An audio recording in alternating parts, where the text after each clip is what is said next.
Teachers are fantastic and 全部英語オーストラリア超人気語学学校さんにインタビュー。今回ワンズパスポートではオーストラリアパースにある老舗語学学校ミルナーのキャンパスマネージャーロバートさんをお呼びして学校についてやパースについて教えてもらいます。ミルナーは弊社お客様からの最高のレビューを誇るとてもアットホームな学校さんです。 YouTube 見ましたとのお問い合わせ LINE で私たちからのプレゼントもございます。ミルナーパースについて気になる方、ぜひ概要リンクの公式 LINE を追加してお問い合わせください。Could you tell us about Milner College, like great aspect of Milner College? Sure. So Milner College has been around for 40 years, and that's a long time to be holding an idea of education and ELICOS. So one thing that we feel is most important is the fact that we've got kind of this tradition and a family idea that we've built for 40 years. We are the oldest school in Perth, and this year is actually our 40th anniversary. Wow! Thank you so much. Like your aspect of Milner College is like more family atmosphere and kind. Yeah, so our teachers are fantastic, and we've got some incredible personalities that teach our classes. We've got around 20 teachers at the moment, and every single one of them I'm really proud of, and I really enjoy working with them.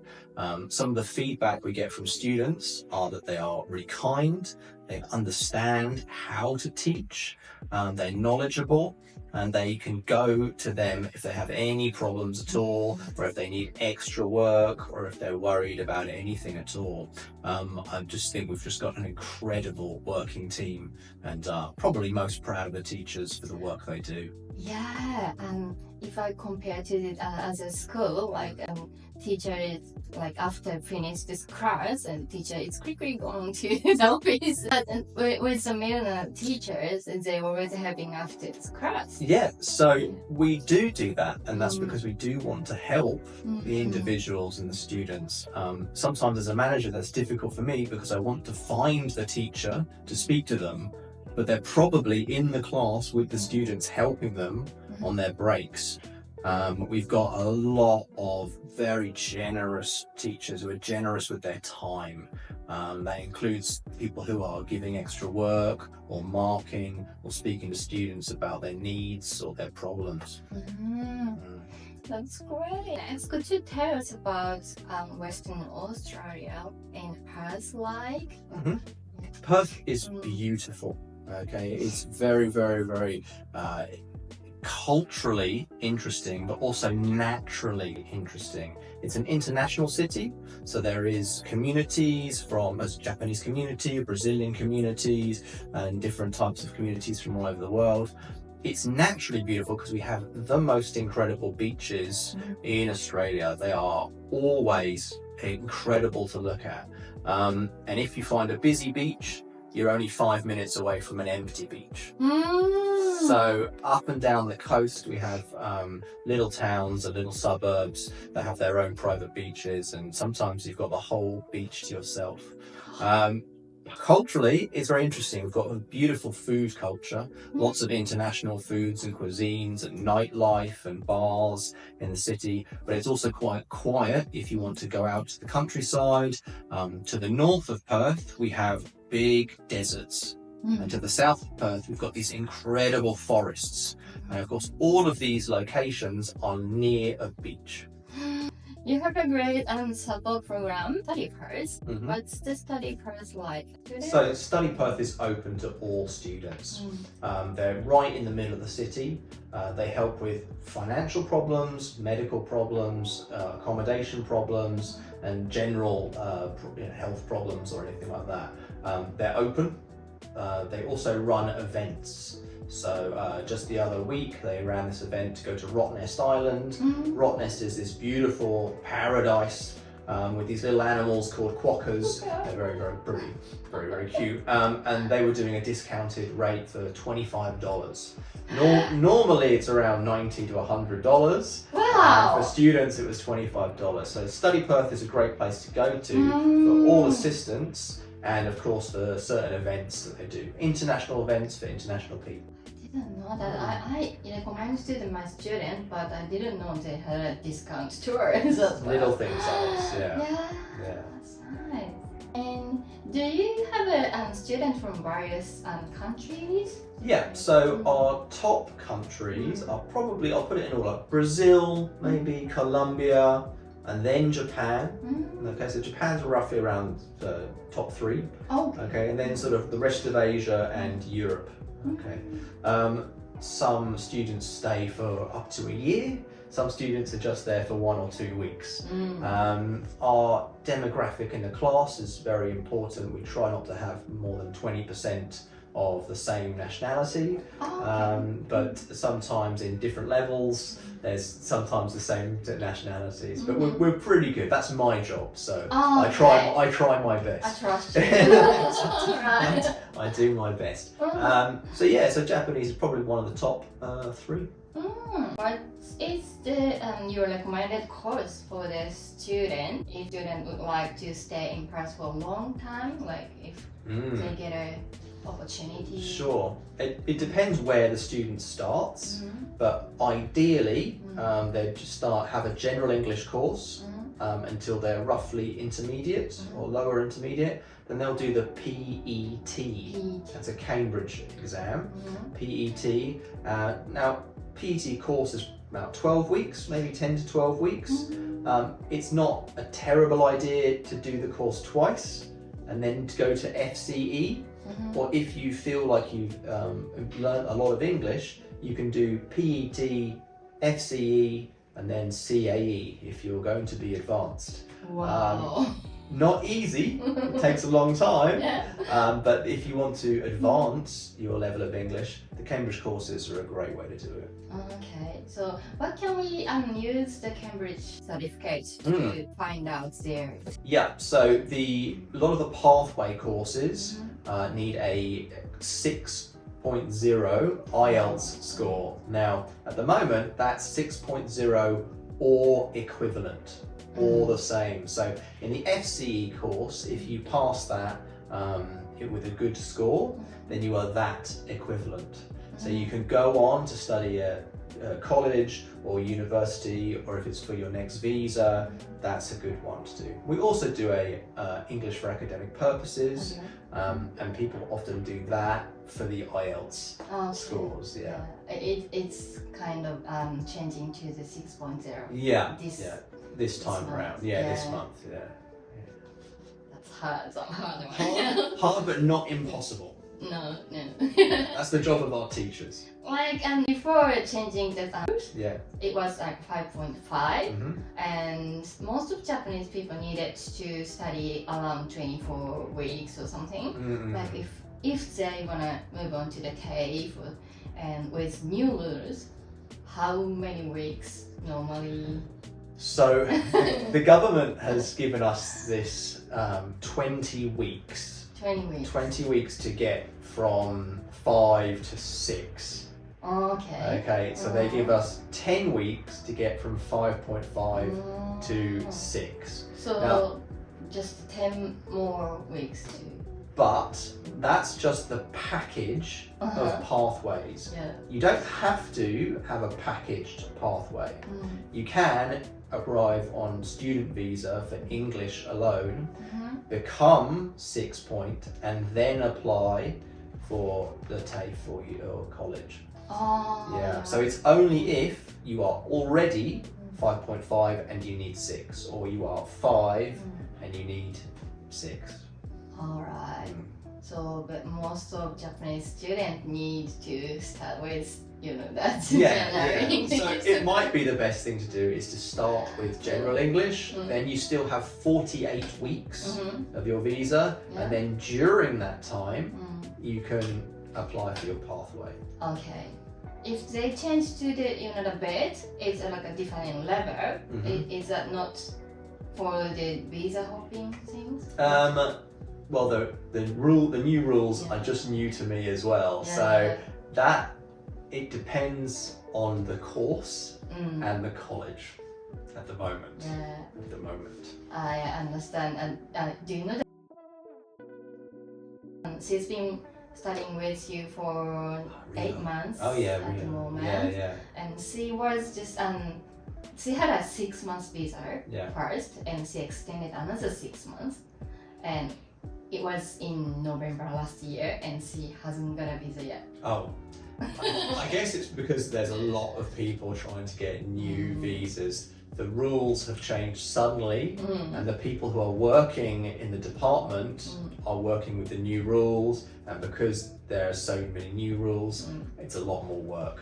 But the person who is very informed in our Department of Admissions and Accounts, Fiona, she is amazing at what she knows. Okay. Any questions that come through me, I can ask her and she knows it. Oh, Okay, well. so it's really very good to work with somebody with that level of knowledge. Yeah. Very helpful. So everyone feels free to ask a question. Okay, Okay, yeah, so I'm already. I can give it to somebody else. Okay. So they're gonna might be going back home without having a new visa. Email us first, all right? Yes. See what we can do. Okay, yeah. I'm Japanese student because of the language things, and they are concerning about finding jobs in Australia everywhere. How about in Perth situation? So I know that for the eastern states, for Sydney and Melbourne, it's a very big problem. Okay, now we have a similar problem in Perth, but it's much smaller. We still find that we can find accommodation for every student. We have never not found accommodation. And jobs are much easier when you arrive and you meet people and you speak to people and you make friends. That's the easiest way to find a job. Again, most students come to Perth thinking, well, is this going to happen? Can I get a job? And most people get one. Now, I understand that when a student comes to a new country, there's so many questions in their head about, is this going to work? And the thoughts, the questions to yourself are much bigger than the reality. The reality is people are here to help. The reality is we've got good departments to help them. And the reality is they make friends, they find jobs. It's a lot easier than we think before we move.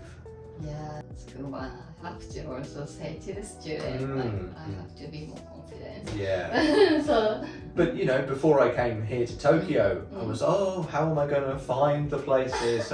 What am I going to do? You know, what's the weather going to be like? So it's everybody's natural thoughts. I understand that you have many kind of pathways to the vocational education and training and higher education. So which courses are popular choices? Good question. Yeah. So some of our most popular choices is hospitality management. Okay, we do catering as well. So a lot of it's like food preparation, those pathways for restaurant workers, those pathways for people who want to work in catering, business management as well. We've also got a lot of engineering and cyber security and things that are in sort of new areas of employment. So I would say hospitality management, catering, some tech industries like cyber security and business management. Okay. But we also have carpentry. Oh. We have quite a few students coming through as carpentry. Is it like TAFE? Yes, those are the main ones. Yeah, because of that Japanese student wanted to have a PR or staying longer, so yeah, we offer Paris WA to stay as the state nomination of the with That's a good idea. And it is because we are going to have more jobs than we have people. We're still building. A place like Sydney and Melbourne, they've been there for a very, very long time. They're already big. Perth is still building, so there are industries that need people. Yeah. Okay. So many opportunities. Yes, yeah. It feels, from what I hear from students, that there are more opportunities because it's growing. Still growing. I saw this news like Perth is the first city to have something like new train or trams. Trams? Oh, I did read about that. It might have a tram. It might. What's that? Like Melbourne has a tram. Yeah. I've read just a little bit about it. It's a suggestion. Oh. So maybe Perth will get a tram. Oh, okay. Yeah. I just read that and that looks interesting one. We do well with our buses and trains. So still getting bigger. This is the last question. What do you think of the Japanese student future if you compare to the other countries' students? Like Japanese student is kind of this, typical type of things, and that everywhere has a stereotype, right? Yeah. Every nation has a personality that is very, Brazilians can be very Brazilian. But I would say that in the last 10 years, I think we've had a lot more confident Japanese students than maybe 15 years ago, 20 years ago. And I find that when students who aren't confident, it doesn't last very long. They come and they're a bit nervous about the first day or first week, but after the first month, then the confidence becomes a lot bigger. Some of that has to do with finding friends from different countries with different personalities. So a lot of my favorite combination is, a Brazilian and Japanese person become friends, and suddenly the quiet Japanese guy is really loud and producing a lot of English and speaking louder and enjoying more pronunciation and development like that. But I think over the world, everyone from around the world, the first day, everybody's a little quiet. The first week, everybody's listening and practicing their English, and the confidence grows because people are having a good time. And a lot of the time is because we're a very helpful city. Lots of people help each other get accommodation or jobs. It's a very social city, so people want to make friends, hang out with people, enjoy the nightlife and go to parties or hang out by the beach. So it's more that people become more confident, or people want to enjoy more out of the city or the nature in the city. Okay. Japanese people has, I think, that more grammar English, and the Brazilian has like good speaking skills. So every time Japanese started the first day, they feel like, oh, this is not my level That's of right. the class. Yeah. Everyone is speaking so fast, and like. I'm really used to that because I do the classing. I will see the level of the grammar or the reading or the speaking, and a lot of the time the maybe Italian or Brazilian are very, very fluent, but nothing is correct. And then the Japanese guy might have very few words, but everything is correct. And over a period of time, I like to think these two things mix. So the Japanese might correct the Brazilian allows the Japanese to speak more fluently, And I see it in class, when I was teaching. You'd often get this sort of, it's just week one, you wait. I want to move down. You don't want to move down. That's why I talk to the student, and we have a kind of meeting after a week they arrive, and you know that checking if everything is alright, and every student say that. I'm gonna go down. I know. We try to encourage people to stay and just wait for the confidence to build, and usually they know that it's right to stay at that level. Okay, that's great. Thank you. pleasure. はい、というわけで最後はお土産も交換したい弊社からミルナーに通われた生徒さんのお話なんかもしてお別れしました。ミルナーね、本当にアットホームでいい学校さんなので、ワーホリの方も長期留学の方もぜひ興味がある方は公式 LINE からお問い合わせください。ご視聴ありがとうございました。